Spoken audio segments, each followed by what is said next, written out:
కొడుకును కాపాడుకోవటం కోసం జగన్మోహన్ రెడ్డి పరిపాలనలో గ్రూప్ 1 ఎగ్జామ్స్పై అభాండాలు వేస్తున్నారు చంద్రబాబు నాయుడు గారు. కొడుకును కాపాడుకోవటం కోసం సిబిఐ విచారణ డిఎస్సి అవకతవకలపై వేయడానికి సిద్ధంగా లేక గ్రూప్ 1 నియామకాలపై గత ప్రభుత్వంలో ఏదైతే గ్రూప్ 1 పోస్టులు 6,200 పోస్టులు భర్తీ చేశారో వాటిపై ఈరోజు అభండాలు వేస్తున్నారు చంద్రబాబు నాయుడు. అంటే ఇలా అభండాలు వేస్తే డిఎస్సి నియామకాల గురించి మాట్లాడరు అనేది చంద్రబాబు యొక్క ఆలోచన. చంద్రబాబు ఎప్పుడూ కూడా రాజకీయాలను తప్పుదారి పట్టిస్తూ ప్రజల ఆలోచనలను మార్చాలని తన అనుకూల మీడియా ద్వారా ప్రతి వేదికపై కూడా ఆయన అబద్ధాలు చెప్పటం ఆయనకు అలవాటైపోయింది. డిఎస్సి నియామకాలలో అవకతవకలు జరిగాయి, అసలు పరీక్ష రాయకుండా ఉద్యోగాలు సంపాదించారు, సిబిఐ విచారణ వేయండి అని ప్రతిపక్షాలు గగ్గోలు పెడుతుంటే, డిఎస్సి అభ్యర్థులు ఆందోళన చేస్తుంటే కొడుకును కాపాడుకోవటం కోసం ఈరోజు గ్రూప్ 1 ఎగ్జామ్ని లైవ్లోకి తీసుకొచ్చి ఆ తప్పు జరిగింది అని అంటాడు. తప్పు జరిగిందని మీరు నమ్ముతున్నారు కదా, అయితే సిబిఐ విచారణ వేయగలరా? డిఎస్సిపై సిబిఐ విచారణ వేయండి. 2018లో జరిగిన గ్రూప్ 1 నోటిఫికేషన్ నియామకాలపై కూడా సిబిఐ విచారణ చేయండి.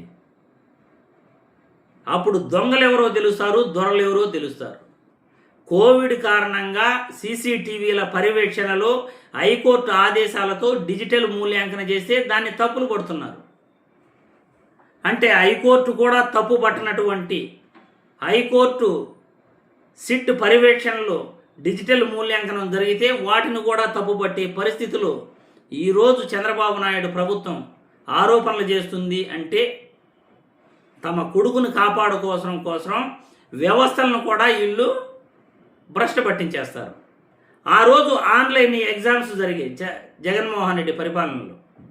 ఆన్లైన్ ఎగ్జామ్స్ ద్వారా ప్రతి అడ్మిషన్ కూడా పద్ధతిగా ఆయన నోటిఫికేషన్ బోర్డులో ప్రతిదీ కూడా చూపించేవాళ్ళు. ఎవరెవరికి ఎంత ర్యాంక్ వచ్చింది, ఎవరెవరు సెలెక్ట్ అయ్యారు అవన్నీ చూపించేవాళ్ళు.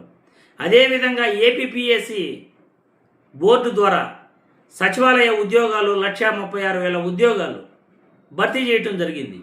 ఏపీపీఎస్సి ద్వారానే గ్రూప్ 1 నోటిఫికేషన్ కూడా ఉద్యోగ నియామకాలు 6,200 పైనే చేయటం జరిగింది. వీటినన్నింటినీ కూడా ఈరోజు చంద్రబాబు నాయుడు తప్పు అని అంటున్నారు కదా. మరి సిబిఐ విచారణ వేయండి. జగన్మోహన్ రెడ్డి ఛాలెంజ్ చేస్తున్నాడు. మా ప్రభుత్వంలో తప్పు జరగలేదు, సిబిఐ విచారణ వేయండి అని ధైర్యంగా చెప్తున్నాడు.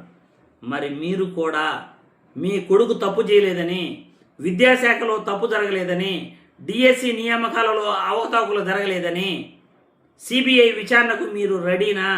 చంద్రబాబు గారు సమాధానం చెప్పాలి ఈరోజు రాష్ట్ర ప్రజలకి. ఒక ముఖ్యమంత్రిగా మీరు సిబిఐ విచారణకు ఎందుకు కోరుకోవడం లేదు?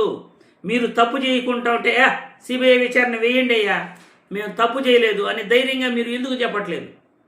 శాసన మండలిలో డిఎస్సిపై గ్రూప్ 1పై మనం చర్చ చేస్తాము అంటే వాయిదా తీర్మానం అంటారు.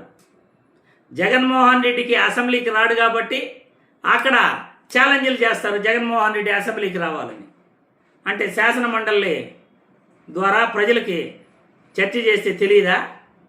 శాసన మండలిలో ఎమ్మెల్సీలు చర్చ చేయడానికి వీల్లేదా? అంటే ఎమ్మెల్సీలు కూడా ఈ కూటమి ప్రభుత్వం భయపడుతూ ఉంది. ఈరోజు ఎమ్మెల్సీలకే భయపడతా ఉంది అంటే ఇంకా ఎమ్మెల్యేలు అసెంబ్లీకి వస్తే, జగన్మోహన్ రెడ్డి అసెంబ్లీకి వస్తే ఖచ్చితంగా మీరు చర్చిస్తారా? ఖచ్చితంగా మీరు చర్చించరు. వెనక బెంచ్లో కూర్చొని పెట్టి 24 గంటల్లో 22 గంటలు జగన్మోహన్ రెడ్డిని తిట్టడానికే మీరు అసెంబ్లీ ఈసారి వాడారు. 24 గంటల్లో అసెంబ్లీ సమావేశాలు 4 రోజులు జరిగితే 22 గంటలు జగన్మోహన్ రెడ్డిని తిట్టడానికే మీరు సమయాన్ని వినియోగించారు. అంటే మీ పరిపాలన రాష్ట్ర ప్రజలకు కావాల్సిన అవసరాలపై ఎంత చిత్తశుద్ధి ఉందో ప్రజలకందరికీ కూడా అర్థమవుతా ఉంది. మీకు ప్రజల కన్నా, ప్రజా శ్రేయస్సు కన్నా, ప్రజలకు అభివృద్ధి కార్యక్రమాలు చేయటం కన్నా కానీ జగన్మోహన్ రెడ్డి గురించే మీరు ఎక్కువ సమయం కేటాయిస్తూ ఈరోజు జగన్మోహన్ రెడ్డి గురించే ఎక్కువ అసెంబ్లీలో కూడా మాట్లాడుతున్నారంటే మీరు జగన్మోహన్ రెడ్డి అంటే భయపడుతున్నారా, లేకపోతే ప్రజా సమస్యల్ని విస్మరించారా అనేది మీరే అర్థం చేసుకోవాలి. ప్రజలు మీరే అభిప్రాయాలను కామెంట్ల రూపంలో తెలియజేయాలి.